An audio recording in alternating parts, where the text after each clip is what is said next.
Alright, so season 3 of Squid Game just released, and man, is it kinda ass. Now, it's not that bad, it's still better than season 2, but compared to season 1, man, oh man, it was just terrible. Now, in my opinion, I think that if there was a season 4, season 3 would actually be pretty good, but because it's the finale of Squid Game, it just doesn't work. And they kind of pulled the Game of Thrones where the ending was just shit. Now, I haven't watched Game of Thrones, but I've heard that everybody hates that ending, so I mean, I'm just assuming that it was probably as ass as Squid Game's ending. So let's get into some of the positives of Squid Game Season 3. So, first of all, they really did level up with the games, and you know, you can really see it, especially with the hide and seek game. Everyone's been talking about it. It really feels like it was, you know, a game that was ripped from Season 1 because it was just so intense. You had so many people died in that game, and that's also another thing, is that they finally killed off a lot of people in this season. Problem with Season 2 was that they killed off a lot of just nobodies and just expected us to care about them, but nobody really cared. I mean, the only one that we really cared about was Thanos. We love Thanos, but besides him, man, everybody else who died, nobody really cares about. But in Season 3, I mean, we lost the freaking transgender dude. I forget his name. I don't care if he's a girl. He's a dude, okay? His actor's a dude. He's a dude, alright? He was a G. He was strong as hell, and he defended the girl and her baby.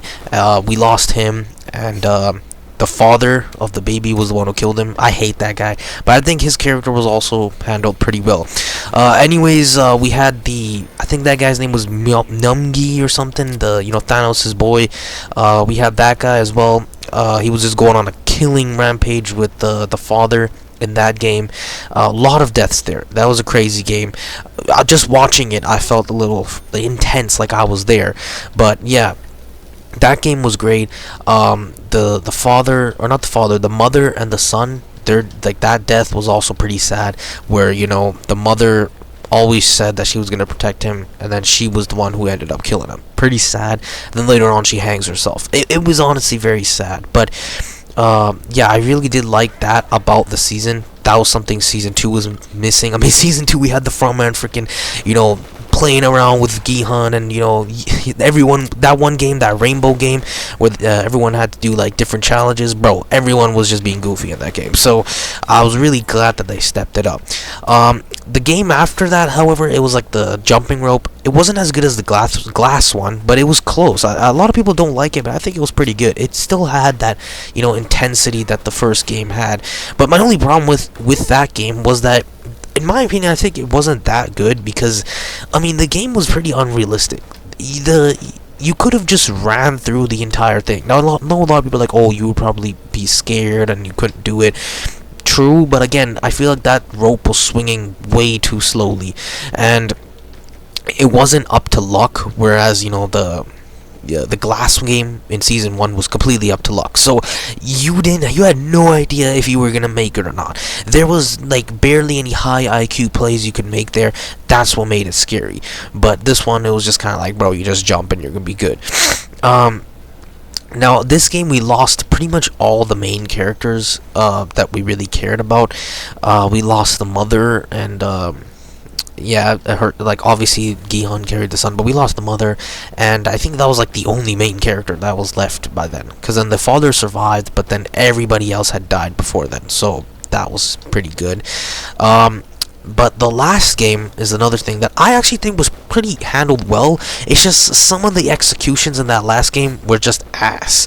So first of all, I liked how there was a ton of nobodies. I know a lot of people are like, oh, it sucked, we should have had like all these other guys, you know, all these other characters who died in the previous games that we actually cared about. Why is it just a ton of nobodies? But I mean, I think it just added a lot to it, because the whole purpose of that game was to show that you know, all people care about is themselves and money and all that, and you can see that the father was even trying to kill his own son just to beat the game. And I think that Gihan being kind of the only good person there, and just being alone as we didn't know any of the other guys, really made that game a lot more special. And I liked how everyone was just betraying each other. Also, some of those characters were actually pretty good. Like that one guy who literally killed himself because he was like, I ain't being your lunchbox. That was pretty cool. I respect that guy. But I just think that the father's character, was handled very terribly. I mean, this guy, he was kind of like Sung-woo, where he was like, you couldn't tell if he was still good or not, but he was like really smart and like, high IQ and all that stuff. But then in this game, he was just kind of stupid in the last game. I mean, he could have pressed the button 1,000 other times. He could have, I don't know why him and Gihan decided to kill all those other guys in the second game and not even progress to the third game before doing it. That was just stupid. And they could have easily, both of them while fighting, pressed the button so that, none of them had to sacrifice themselves for the baby. And Gihan didn't have to die for the baby. I get why it happened, because obviously they wanted to show, Gihan, there's still some faith in humanity, all that stuff. But again, I think what would have been better is that the father's character, the whole season, was him being a bit of a douche, but then there was some scenes where he still cared about the girl and their son, and he still was kind of a good guy. So I feel like instead of him just going demon mode at the end, becoming crazy, he should have just redeemed himself. He should have just killed himself to let Gihan and the baby live. I think that would have been better. I still think Gihan should have died, but I think what they could have done is in the first platform, everybody dies besides Gihan and the father and the baby. And then the second one, the father goes a little crazy, he fights Gihan, but in the end he sacrifices himself to let them move on. And then in the last one, Gihan kills himself to let the baby live. I think that would have been much better. It would have fit his character a lot more. I just think it was weird that he was kind of dumb and just killed everyone, and he knew that in the next one someone had to die, and then he just goes crazy and wants to kill the baby. I just think that was kind of dumb. But now the biggest downside with this entire season, in my opinion, is got to be the detective, man. They ruined this guy's character in season 2, and they did it again. Everyone thought, he might be a little bit better. He would probably find the island or something. Bro didn't find the island till the last episode. His whole entire crew had died before then, so I don't even know what he would have done. But we didn't even get one scene of him and Inho, the frontman, talking.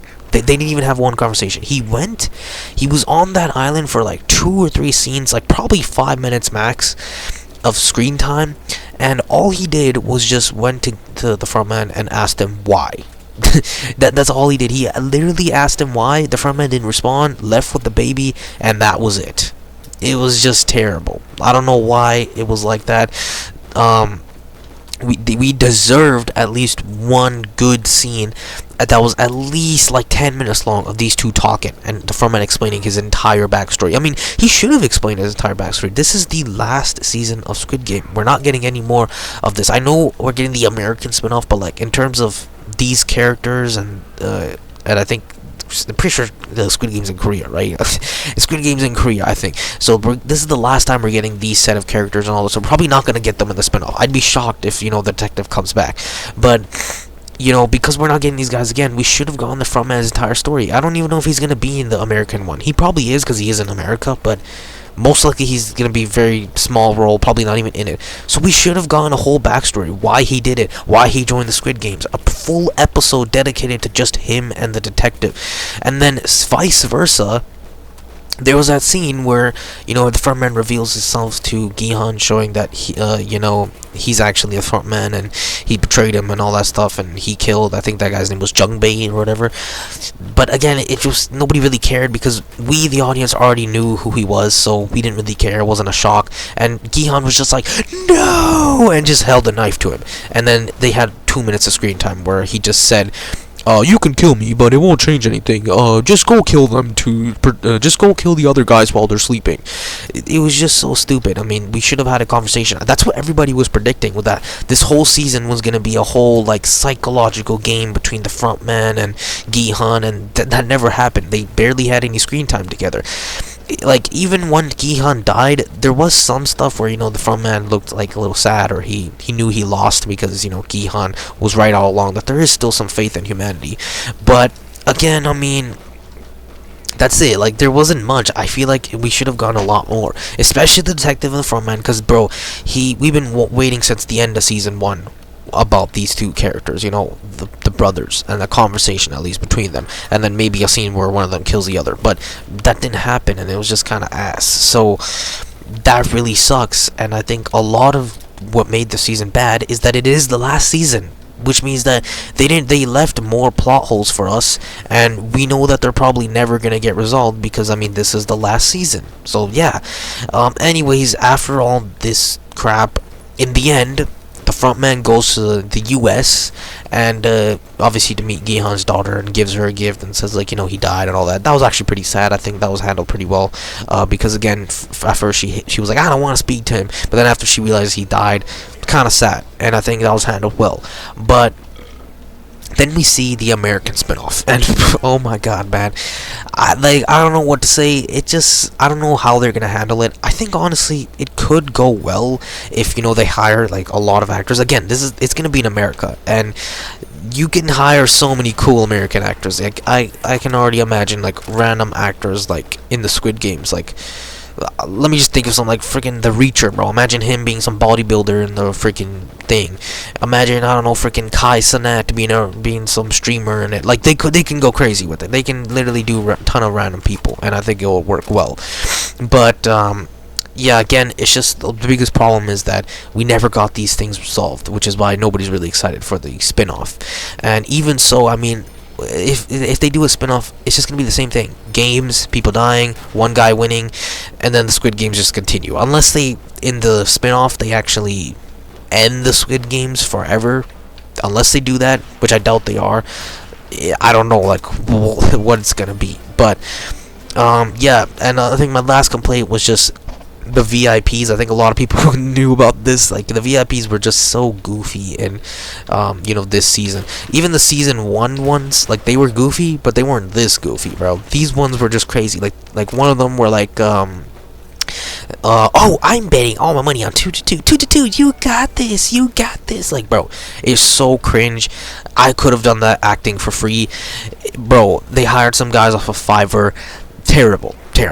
But yeah, overall, season 3 is okay. I think it's better than season 2, because I think just the games in general, and, you know, the pacing and everybody dying, it was better than season 2 in my opinion. I think the start of season 2 was amazing, and then the start of season 3 was also amazing. But yeah, but the problem is if there was a season 4, season 3 would have actually been really good, because obviously a lot of these things would get resolved in season 4.